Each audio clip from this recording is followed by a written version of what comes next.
Hi everyone, my name is Vincenzo Berghella. Once again, welcome to another SMFM live event.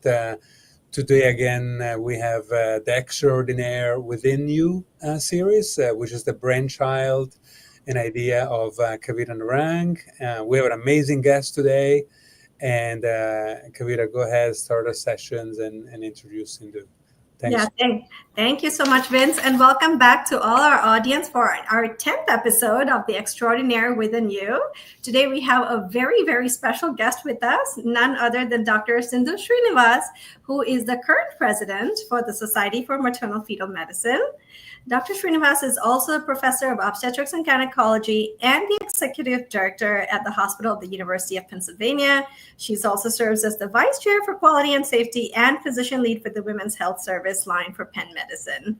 She has developed a successful research program in MFM with significant and impactful contributions to both clinical, epidemiologic, and health services. She is deeply committed in improving health outcomes for both women and children, as seen by her role here as SMFM President and all her other leadership, research, advocacy, and clinical work. We're just so thrilled and excited to have you here with us, Dr. Srinivas. Thanks so much for inviting me. You're so welcome. And again, for our audience, just a reminder, like the real mission and goal for this session that we've started is really to create a global mentorship platform so all of you can hear from and learn from such inspiring stories from incredible leaders like our guest of honor today. Like always, we start all our sessions with gratitude. So I'll go ahead and pass the mic to our guest, Dr. Srinivas, here to see if you could share something you're grateful for, and then we'll jump right in.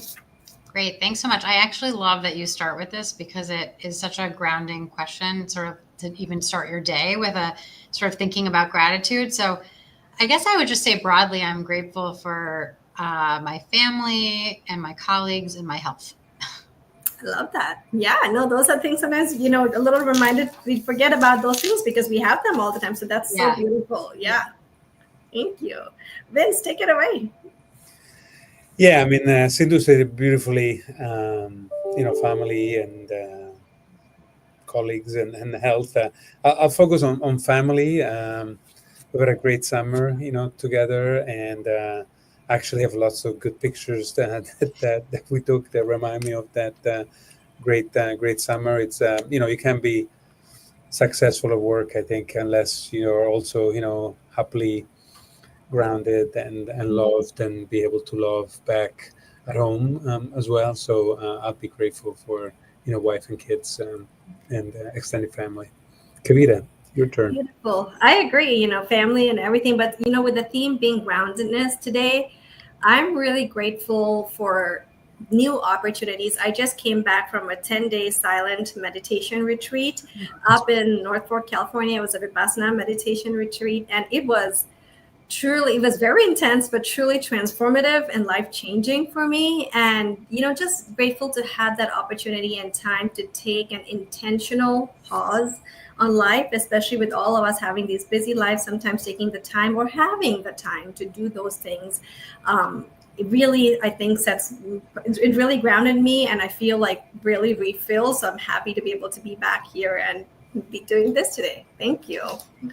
Yeah, so, we start all our sessions with our favorite question because we like to take it all the way back from the beginning. If you can share with us a little bit about your childhood or, how your upbringing kind of shaped who you are today or shaped your career.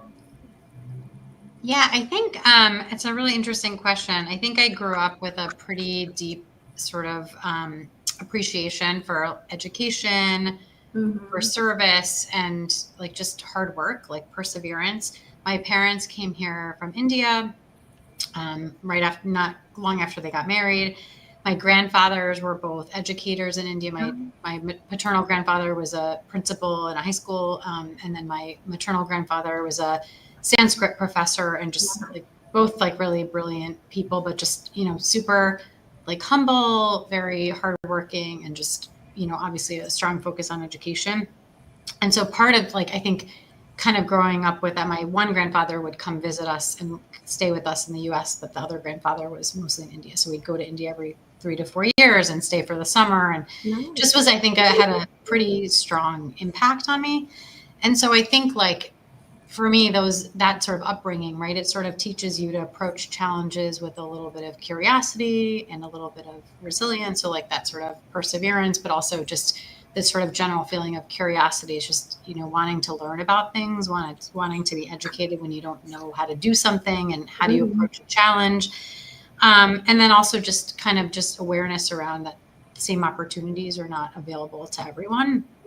And so I think that really has reinforced my own drive around just kind of, I like learning things. I ask a lot of, every role that I've had, I like to learn about the things that I don't know about. But I think that's sort of my drive to have had sort of equity embedded in sort of all of my research, or just sort of in a lot of the things that I'm interested in, just understanding that all people don't have the same opportunity. Yeah. Wow. No, that's beautiful. So it seems like you come from a family of educators too. And do you have any siblings or your parents, anyone in medicine as well? Or like, how did you decide on medicine? Yeah, that's funny.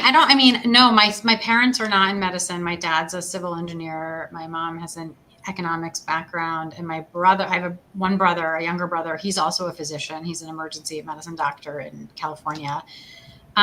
We have some like aunts and uncles that are physicians, but nobody in our immediate family. And I think, partly a little bit of it is, you like science and you want to help people. And that's sort of like, I feel like at the time it was sort of like, you can be a doctor, you can be a lawyer, and then there's like the few career paths that they exist, which I think I sort of laugh about now, because having your own kids at that stage in college, you're like, oh, there's just so many jobs that you don't even know exist, right?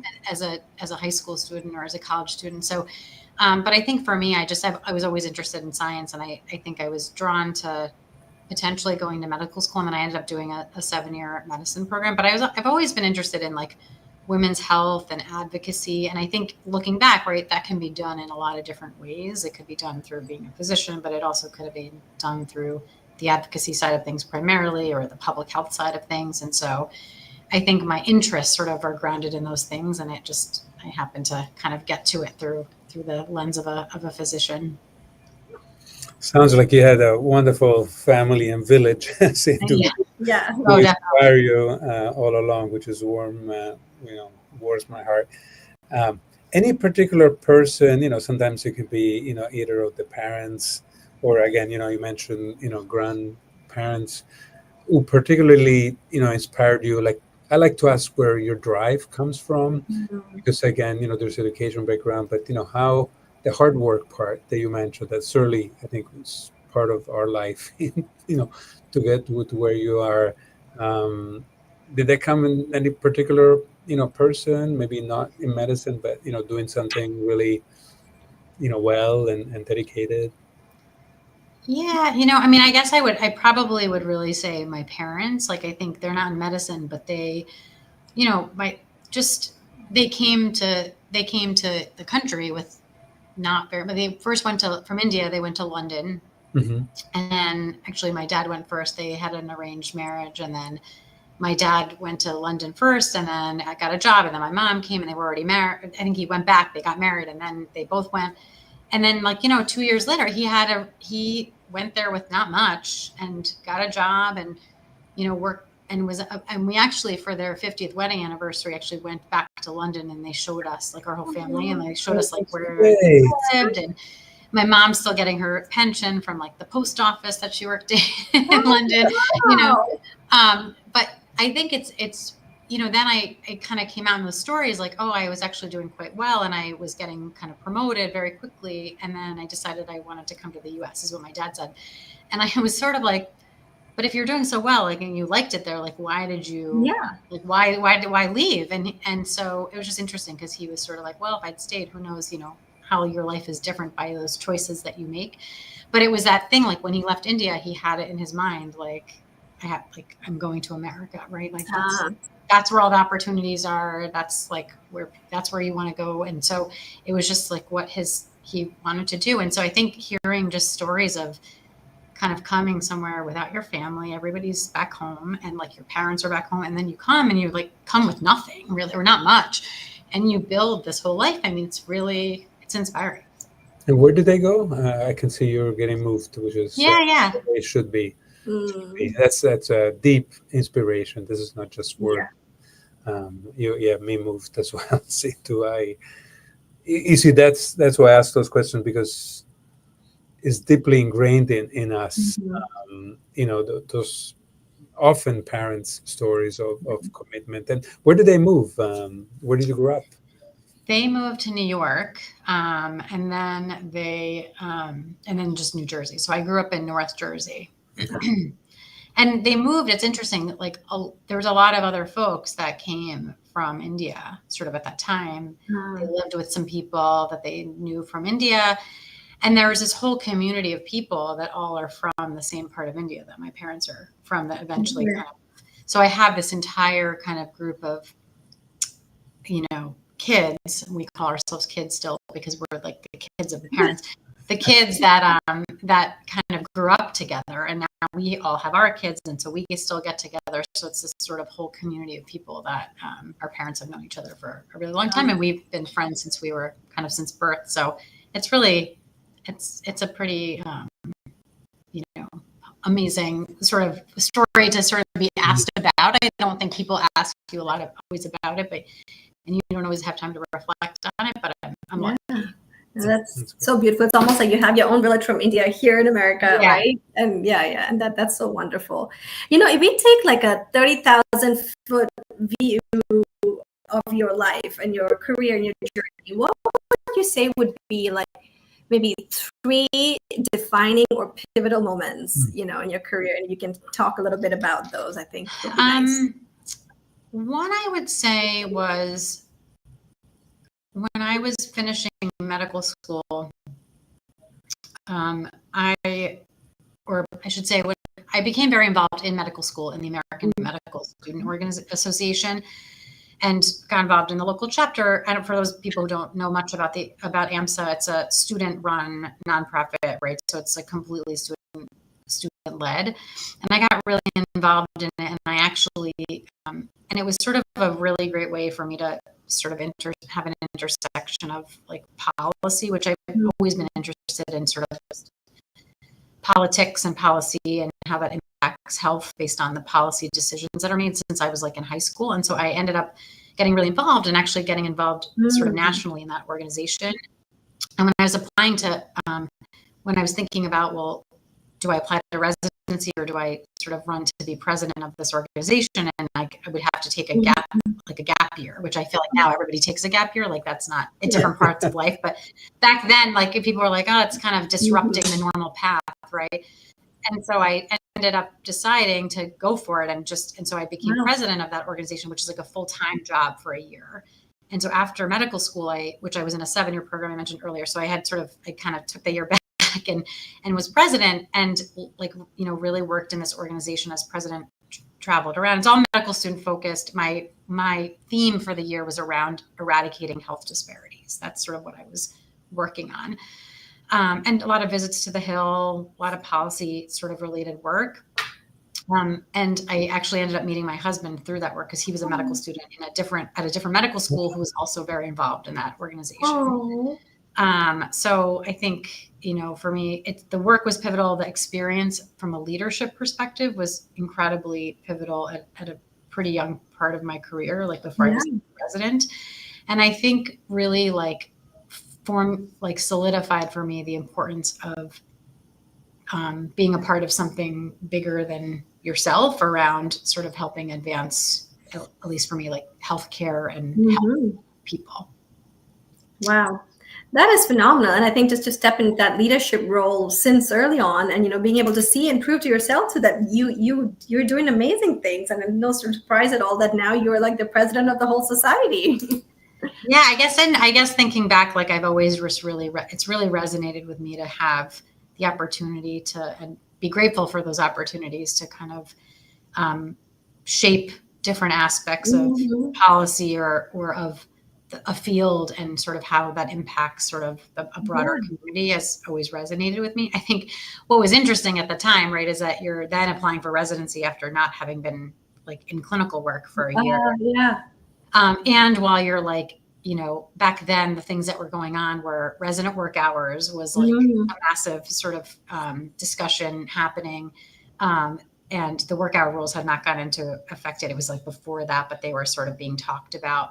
And I was sort of doing a kind of an advocacy stunt with our organization, sort of around demonstrating what sleep deprivation does to your cognitive ability and everything up in Boston. And then like a few weeks later, I was interviewing at the Brigham for residency spot, and I was in the news. There you go. Amazing. And so I was like, oh, this is going to be interesting. It didn't slow your career any bit, for sure. That's great. That's great. Yeah, back then you were kind of like, oh boy, we'll see how this goes. But I mean, it was fine. They actually asked me a lot about it. It was not a bad thing, but you're wondering if they're going to think you're like a troublemaker. Imposter syndrome in some ways. No, it's and having followed, people may not know, but Sindhu and I are neighbors. We're in Philadelphia. She's a parent of Jeff, and I certainly have followed your career very closely and been in awe and amazed by it. I guess following what Kavita was asking, the next moment, because there are so many moments, in your career, and I think for the audience, Kavita's idea was, how to get to where you are. You certainly could have been by now chairman and dean, and you've done a lot of clinical work. You've done, practice changing, high level, international level, really important journal of research, especially in quality and safety, but in all kinds of stuff. So you could have gone, and excelled in so many ways, but you found the Srinivas way, very, very wonderful, unique path. Maybe what's the next big step after that one? What do you think?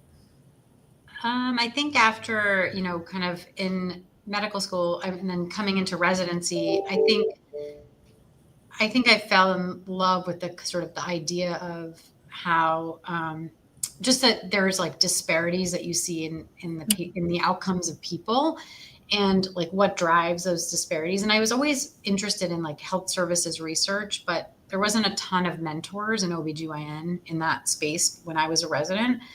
And I remember a very like critical observation when I was a resident, where we were at a community site doing GYN surgery, and I wasn't allowed, like the nurses didn't allow me to do the like abdominal prep for the patients at that site. It was like community hospital was like super, like, the nurses, everybody had their role, like they had the thing that they were doing. And I just kept saying, well, I do this back at our main site. Like, I'm happy to do the prep. And the nurse is like, no, it's fine. Like we do it a certain way. Like, I'm just going to do it. And I was really struck by like, then going back to like the main teaching site, the main hospital, how like as an intern, like I was a third year resident then, as an intern, I was like doing a lot of those things, but without a ton of like training on how to do them. And so she made me wonder, like, well, like if they take this really seriously, like this is like, there's a real way to do this. Nobody really taught me how to do it. I read about it and I did it. You know what I mean? Partly because that type of stuff is not thought of as like the most critical in the care of a patient, right? Those are like the things that are like annoying, or that are just like not the fun things to do, right? You want to be doing the surgery, you want to be delivering the baby. The prep is for like the least experienced person. But in the end, there's high infection rates, and like all of those things are super evidence-based and they really matter, and doing them right really matters. And so I actually led me to ask like a research question, which was my like first health services research paper, which was about, are infection rates different among non-teaching and teaching hospitals?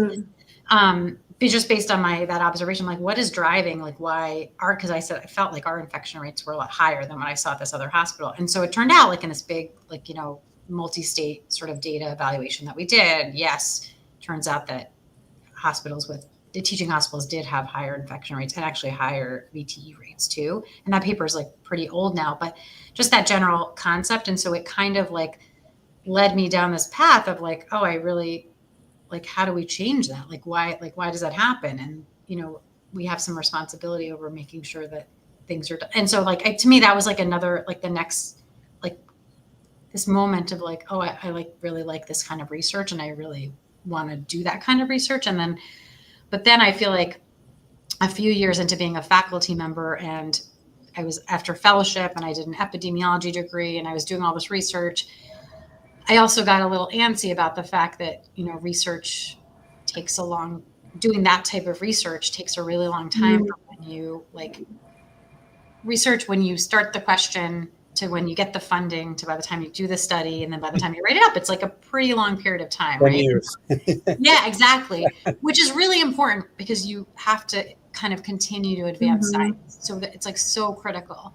And then at the same time, I went back to that paper and I'm like, well, how am I going to like, what do I do about that? Like just doing big data stuff where I'm seeing associations, but it's not like fixing the problem. So it led me to actually accept the role as director of OB services at HUP, at the Hospital of the University of Pennsylvania, where I trained, and like start to marry kind of like the grant writing and that aspect of research and the like longitudinal kind of research that takes a long time with quality improvement work on labor and delivery, because that's really the area of interest that I had, and sort of like working with residents and sort of really getting into the QI space and just sort of like really liking the juxtaposition of like I can evaluate something and fix it and evaluate it. But I can also do this other thing where I'm like advancing science or with other people in a more like longitudinal way. So I think to me, that was sort of, I needed that like other part that was like, but I want to fix some things right now too. And I think that's sort of what led me to take that role, which I was a little bit skeptical of in the beginning, because I was worried about just,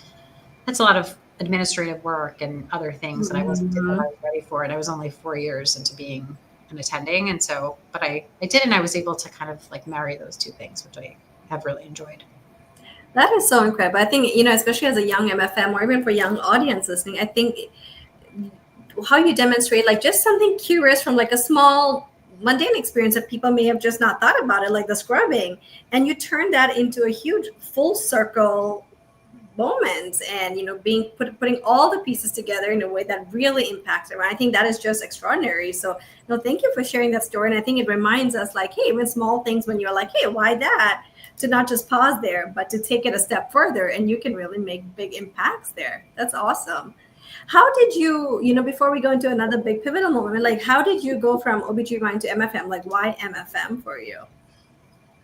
I actually didn't. I tell the fellows this all the time and the residents, like I didn't come into residency like I definitely want to do MFM. Like I actually didn't really know. I actually was interested in adolescent health and sexual health, but then in residency it was very clear that I did like procedures and surgery. So then I was sort of like, well, I was thinking about being an academic specialist and doing the Robert Wood Johnson Clinical Scholars Program, or the Clinician Scholars Program now, which is more of a like policy focused fellowship, and then being an academic specialist. And then I ended up, I'm so grateful actually for all the people that took my cold calls and emails. I actually ended up, my program director at the time, Dr. Bader, was a prior Robert Wood Johnson scholar.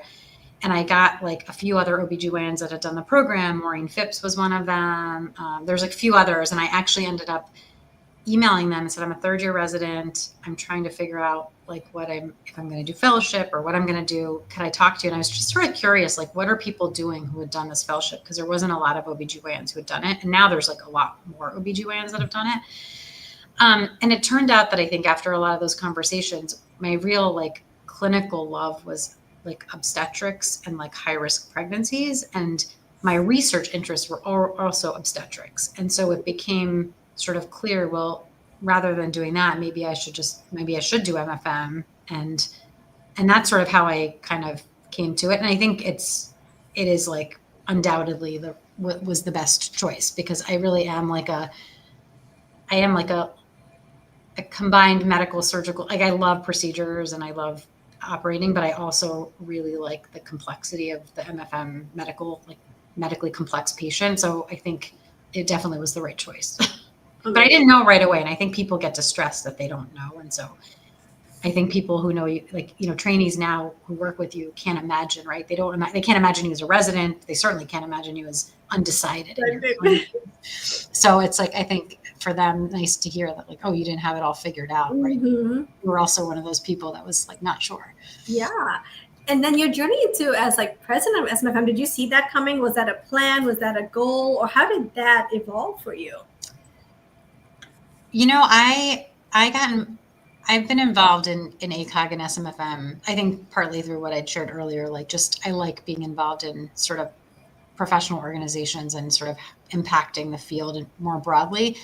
And I did a lot of stuff with ACOG. I was at kind of in ACOG leadership as a resident and a fellow and sort of on committees and stuff. And then, of course, as an MFM, started getting more involved in SMFM and really did a lot of stuff with SMFM through the Health Policy and Advocacy Committee, which was my love. And, chaired that committee, was on the board.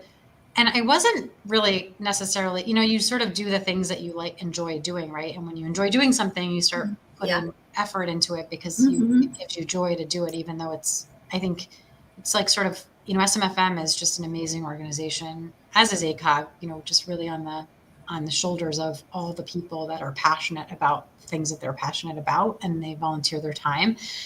And so I wasn't expecting at all to be asked to join the executive committee, but I was actually kind of off the board, and I was sort of talking to a couple of leaders, and I was like, oh, how do you stay involved with SMFM? Like, do I join another committee? Like, I don't know what I want to do.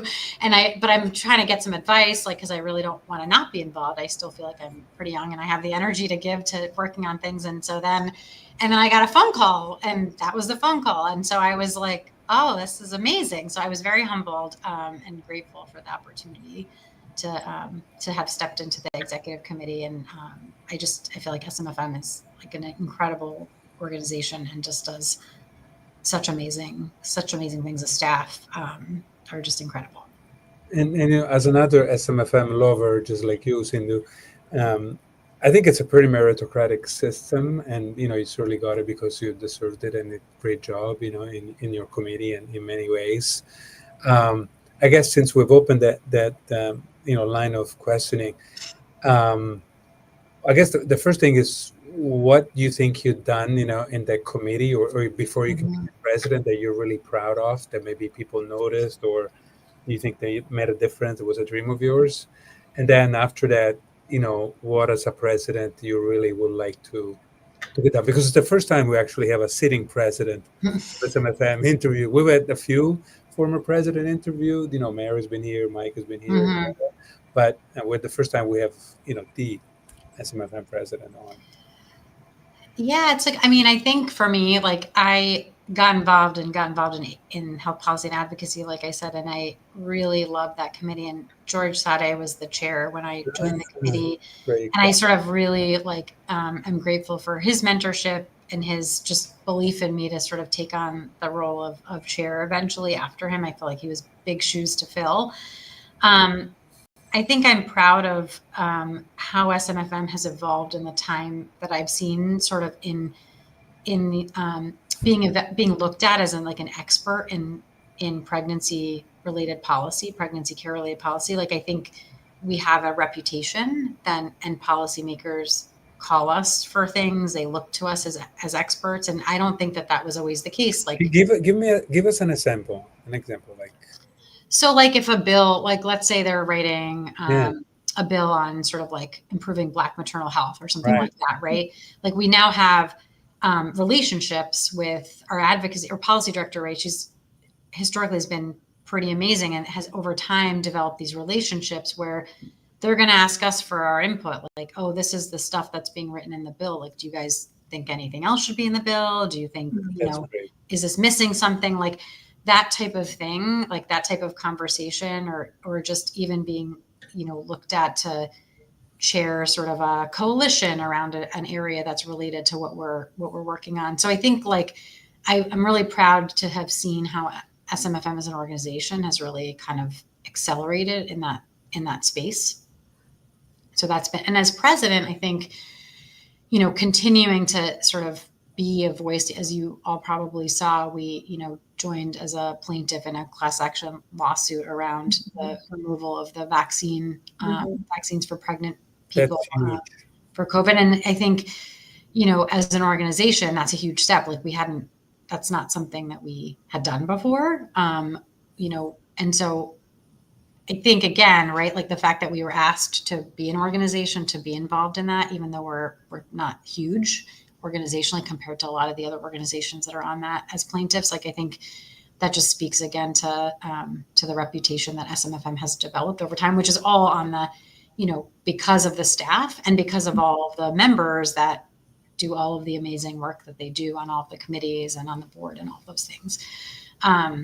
But yeah, I think the other thing I'd say as president is just sort of improving, just continuing to evolve some of the processes, like around transparency for membership, around how they can get involved. I think a lot of people we see over and over again, like lots and lots of people applying to be committee members or to reach out wanting opportunities to be able to get involved, because that's the way that you then have the opportunities to have other involvement and maybe be on the board. And it's been exciting to see just how many people want those opportunities, and then trying to think creatively about how to create more opportunities for people, just so people have the opportunity to get involved in the way they want. Sorry, Kavita, one more. No, please go ahead. Do you think that there is any difficult times, right? Politically and in many ways.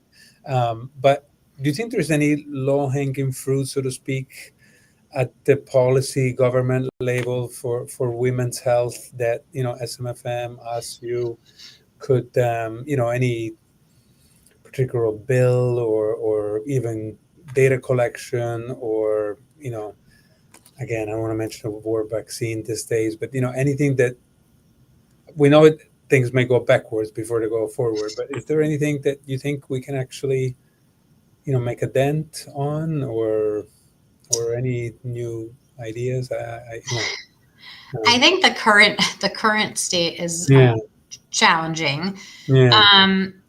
I think what the two things I'll say is, one is I think, just continuing to be kind of talking about sort of Medicaid, right, and coverage. So many pregnant people are covered on Medicaid nationally is really important. So important. I think I will also say that, we have our state liaison network, which is like people kind of in every state that have the opportunity to involve on the state level. A lot of policies that are also impacting our clinical care and practice are actually like at the state level and not necessarily at the federal level. And so encouraging people to kind of get involved in the things that are happening in their state, like how are those Medicaid changes that may be coming? How is every state going to handle that? And every state's going to handle that a little bit differently. And so SMFM, while we're small and we don't have a complete like sort of staffing of like every state, we definitely are helping to support members in every state kind of write letters. Like people have been reaching out to us, like, can you write a letter to send to our state legislature about this topic around, coverage of this aspect of reproductive health care. And so I think continuing to just be in membership, being involved, and then reaching out to SMFM to help you is what I would say. Wow. That's great. No, that's amazing. Thank you for all the incredible work you're doing and, your leadership in all the arenas that we just discussed here. And, we were talking about our love for SMFM. I just wanted to point out, I just noticed our clothes, our colors are actually SMFM colors, the purple, green. True. Oh, that's so funny. I was like, wait, yeah. All the love for SMFM. Not planned whatsoever. Not planned. And, with you being in so many like these huge and important leadership roles, at your university side as well as SMFM, I'm sure people come to you all the time with, asking for your help with this and that. How do you decide what to say yes to or what to say no to? Because obviously you can't do, as humans, we can't do it all. How do you set that boundary? How do you decide?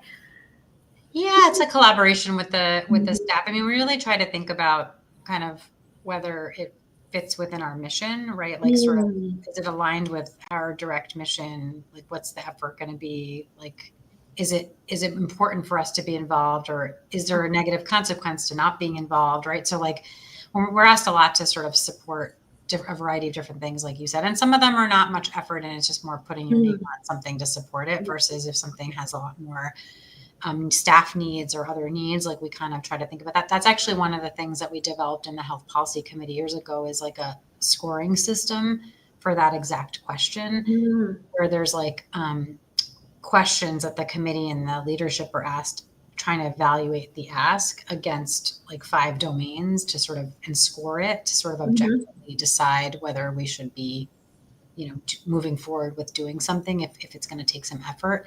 And it also was a response to, you can imagine, right, if like somebody more senior, if you're asking everybody on an email and somebody more senior has an opinion and says it, then everybody else, basically, most people are not going to feel or not going to say anything, even if they thought something different. Mm-hmm.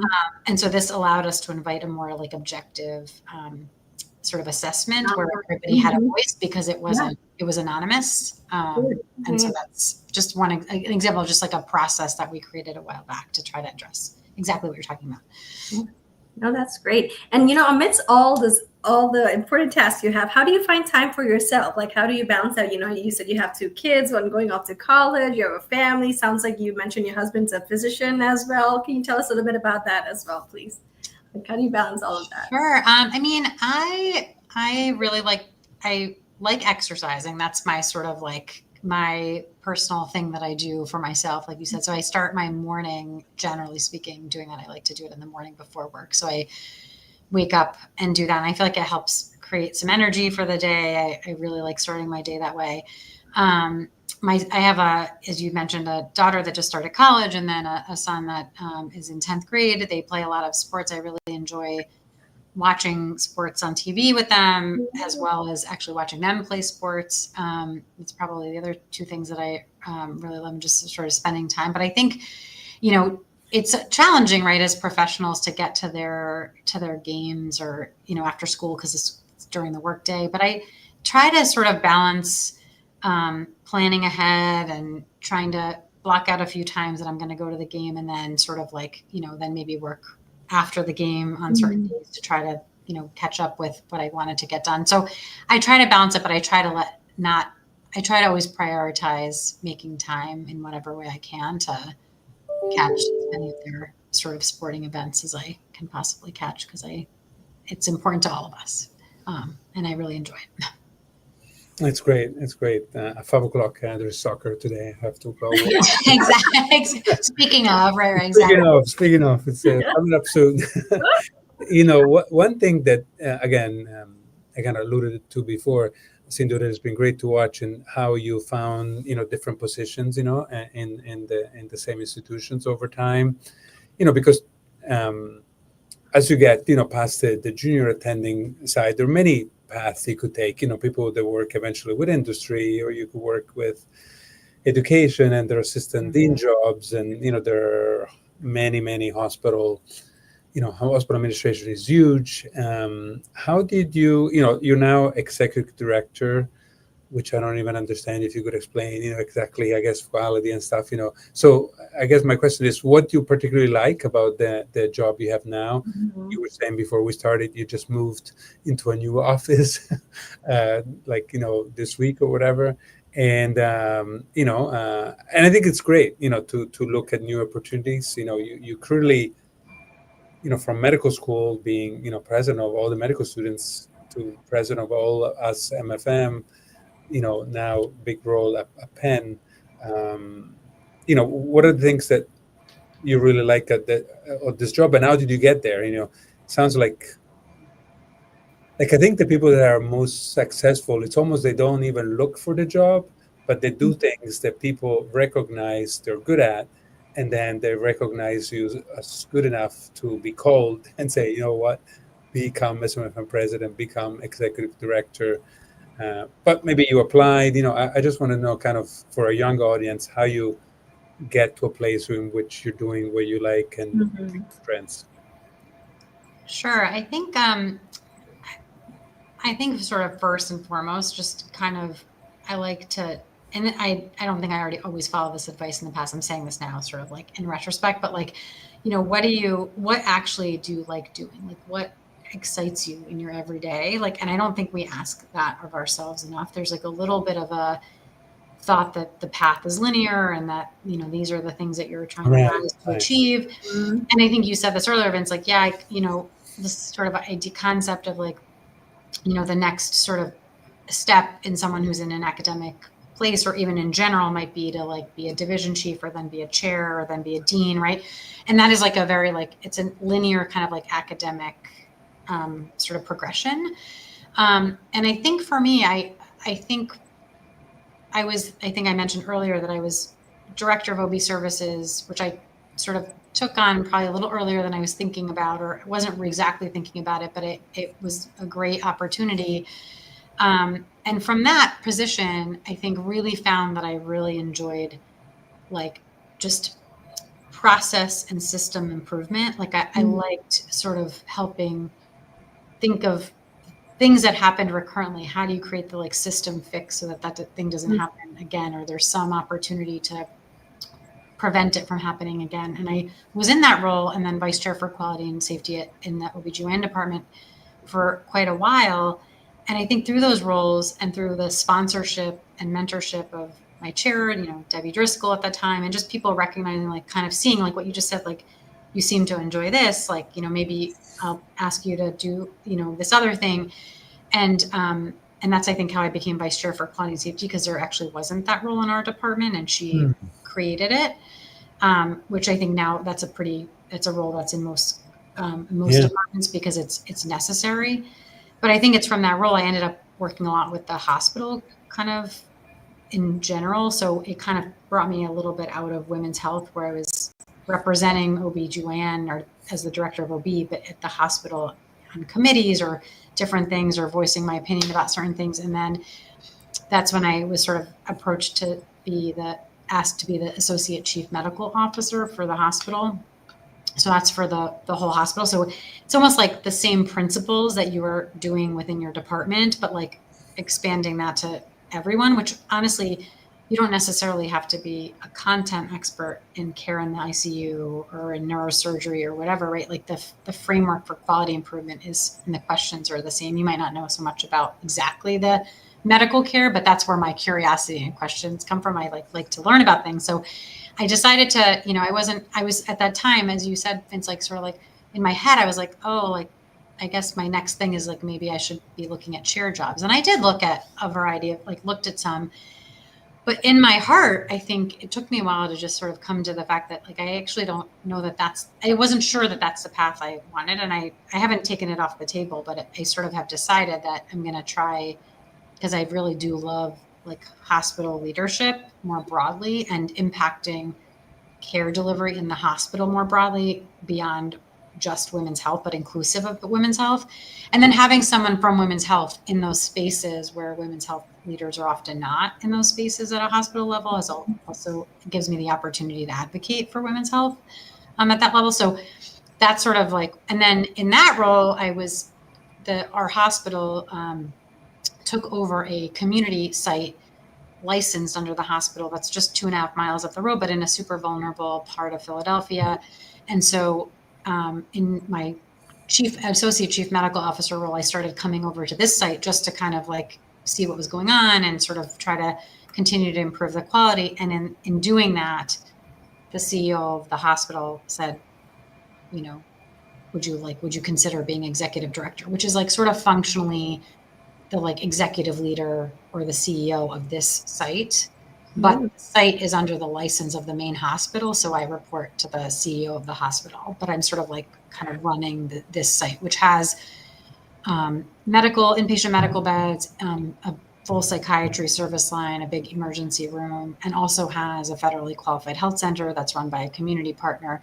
It's kind of more of a public health campus, which is pretty cool because it's allowed me to be really connected to some of the other innovative strategies around just improving the health of the community that's sort of in this vulnerable community. And so it's actually been quite fun. I started in November, so it's not quite last week, but my office is, as you can see, not fully set up yet because I'm waiting for some furniture. But it's relatively new and it's really been very fun. But as you said, I wasn't necessarily looking for all these things, but part of it was just being open to like, what do I actually really like to do? And kind of taking some opportunities that I'm very grateful for having. And this hospital doesn't even have OB then? Nope. There you go. Unbelievable. I think those are important things for people to realize, the people listening to us. You follow your passions, what you're interested in, and you never know what, where it's going to take you. And, you're leading a hospital that doesn't even do deliveries, one of your passions, obviously one of your many passions, which is really, to me, remarkable. I think, it's important. I'm sure you teach it as well, Sindhu.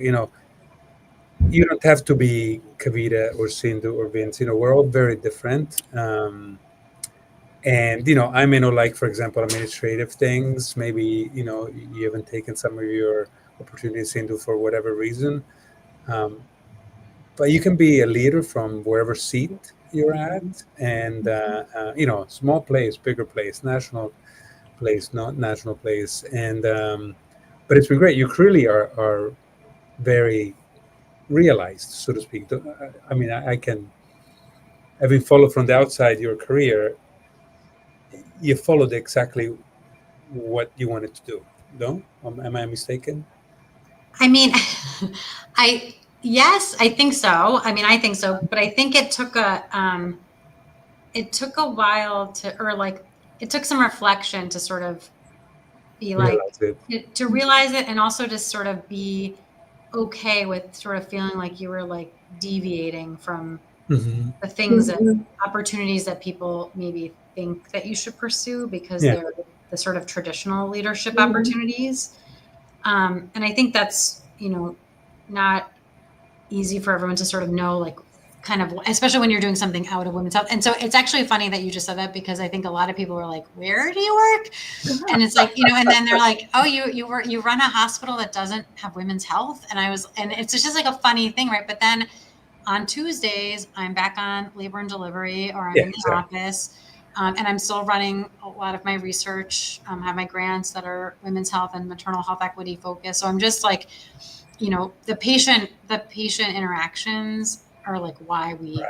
care about the system. And so, I think to me that like, that's just sort of like, foundational to like why I care about the big picture. But yes, functionally this hospital doesn't have women's health, at least right, it doesn't right now, but it is like all the same things you're solving in pregnancy for people that are Yeah. vulnerable and have those issues. Like those same things are here, and it's the person's husband that's admitted, or it's the person's mother that's, it's like all the family related vulnerabilities that you see in pregnancy for our patients are just amplified for the family here. And they're all some of the same challenges. So that's what I find to be really rewarding about sort of the work. And then I get my fun times at labor and delivery still, because I still definitely do labor and delivery. So That's so inspiring. Seriously, thank you for sharing that story. And you wear so many hats in all these different roles. And when you're in that kind of position, I think a lot of the workplace culture is also can sort of set the tone is set by leaders, right? And what would you say are some of your top three maybe values that you bring to, or you really prioritize in setting the culture for all your workplaces? yeah, and I, coming in as a new leader into a space here, I think you have to earn the sort of the trust of the people that are here. And many of those folks, some of the folks that work at the hospital I'm at now were not, they've been at this hospital for like decades, when it was previously owned by, a different system. And so I think the sort of authenticity, right, of just being present and kind of sharing a little bit about yourself. I started doing this like morning coffee with people, where I would just like be out by the time clock machine where people had to swipe in with like a cart with coffee and tea and snacks, and just like meeting people on their way out or on their way in, and just sort of having them get to know me a little bit better as a leader, and just sharing my own, like, why did I take this job? Why do I care about this? Because like sort of creating that common vision and mission for people that we're like all aligned around, like even people, no matter what your role is in the hospital, right? Like we're all here because we want to provide great care to the patients that come here, and everybody's role is like super critical, every single role. And so, getting people to sort of align around that, and then creating a culture of inclusivity and openness, and asking for, dissenting opinions, and wanting to hear those opinions, right? That's sort of, I think, the kind of culture that I think is really important for creating sort of growth. Wow. That's great. I want to follow up on something you said before, ACOG. We are all passionate and married to SMFM. Uh, they know about us.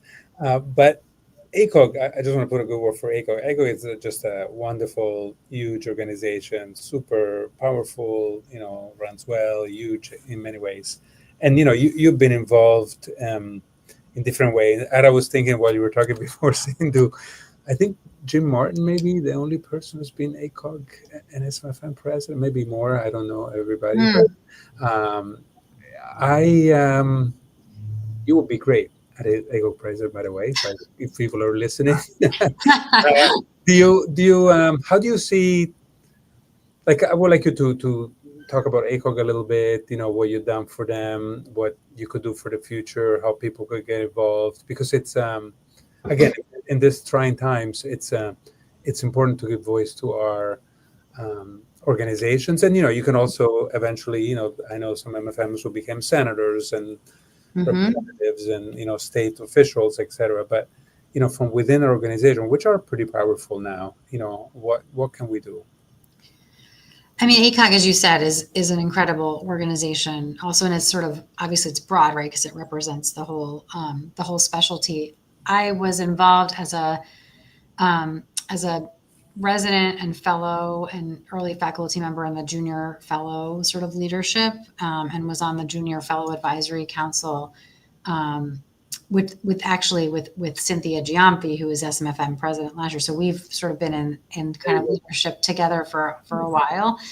And then I was on like the ethics committee, the genetics committee, practice bulletin. So I've done a fair amount of committee work with ACOG over the years. And the other thing I would say is, so ACOG has, a lot of opportunities and does incredible work. I think they also have such a great infrastructure for policy work, especially at the state level, which we were talking about earlier. And SMFM partners with ACOG on many, many things. Mm-hmm. And a lot of SMFM members actually are very involved with ACOG sort of at the state level and sort of from a policy perspective and like legislative and lobby days and things like that. And so I would sort of, encourage people that are interested even in sort of getting a little bit involved with that it's a really great experience. And I could sort of see myself too, kind of not having had a lot of time to kind of participate in all of those things over the last several years, kind of when my tenure is on the SMFM executive committees, I'm sort of going back to sort of being involved a little bit more in that sort of aspect of things. So I think they do really amazing work, especially kind of at the state level as well. And you're wearing the right color jacket for that. Yeah. This jacket, is the perfect color. Green for SMFM, green for ACOG is perfect. What about your work brings you most joy every day? Like you think about your whole day, like what is one thing you always look forward to the most in every day? The people. Like I find the people that I work with really, they're just great people. Like they care about what they do, and they care about the patients that they take care of. And then, so I think walking in here, it's like a place where, everyone's saying hi, like you're just kind of, it's a campus that you couldn't go by anyone without saying hi. Like everyone is just like super friendly. I think that's there's something about, right. We were talking about starting this whole session with gratitude, mm-hmm. right? Like there's something about like that, when you do something nice for someone or you say mm-hmm. hello and you have a nice interchange, like that does something to your kind of energy and your mood. That's super important. So yeah, no, I love the people that I work with and our sort of mission for why we're here. No, I love that. That's beautiful. Vince, looks like you were about to say something. Sorry. Yeah, no. I guess one of the leadership message, we've covered here over time in our SMFM Leadership, Academy, is, relationships, how important they are, in our personal life, in our professional life. I guess, Sindhu, my last questions would be, if you could give, it sounds like if you could give advice to the young people, the thousands mm-hmm. of young people who listen to this in our field and outside our field, would that be one of the advice, to cultivate, one-on-one, relationships and, I don't know, empowering people or because I feel that I was not taught that, again, I'm a different generation, many years ago. You study and, you do your best and you learn to do a C-section really well and you learn to maybe write a paper, write a grant or whatever. But the power of relationships and collaboration and trust in particular, it just, takes it so many miles longer than just doing it yourself. Yeah, I totally agree. I think that sort of the leader, being a leader, to me, or I think is sort of, is how do you give others the space to sort of kind of give their input and empower them to sort of like rise to what they don't always know that they're capable of doing, but it's your sort of job to help them see that and to help them be successful. And I think the other thing is just being open to both assuming the best in other people, right? Like always assuming that people are coming to what they're bringing with good intention, and being able to be nimble around change. I think one of the things that I pride myself in a little bit is I'm not really wedded to anything. Like I don't always know what's going to work. Like if something has to be fixed, right, you don't always know what the right strategy is. And if you're not afraid of something not working and you're willing to sort of say that doesn't work and we can change it, then there's minimal risk that you're taking, right? It's sort of and so to me, like my general approach to kind of just improving things or helping is just to sort of elevate people to feel like perfection is not what you're striving for, right? Like progress over perfection. Just you try something and it doesn't work, that's okay. Like that's totally okay, right? Then we sort of pivot and we do something else or we change it. And I think people need to hear that because I think people really like feel like they have to, have it perfect before they do something. It's sort of a little bit of how we're trained, right? So, so I do think you're totally right. It's sort of listening, empowering, giving others the space, and a lot more things happen when a lot of people are working together than when you're doing it by yourself. That's for sure. Yeah. No, that's so beautiful. And I think that is such an empowering and important message for our younger generation, my generation, because you're right. We obsess so much about being perfect. Like even to submit an abstract, you're reading it the thousandth time, looking for one, like small full stop put in the wrong place or something. Right. Just progress or perfection. I think that is so, so beautiful. One fun question I always like to ask at the end before we close out is, if you could describe yourself in one word, what would that be?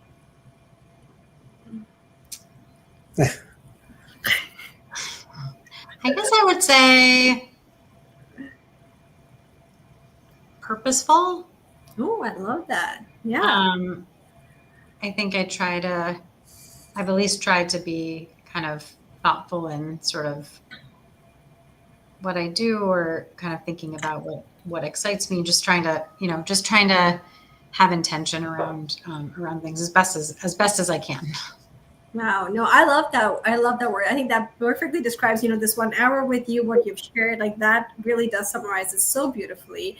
And I would say, talking to you in this hour has really left me feeling so inspired. Like you talking to you make us feel like you could do anything, become anything. If you just decide you want to do it, you put your heart to it. And that is such an important message for all our learners. So I hope for all our audience, I hope everyone, after listening to today's session, continue to stay curious, keep learning, keep believing, and keep becoming more, in your most authentic ways. So thank you.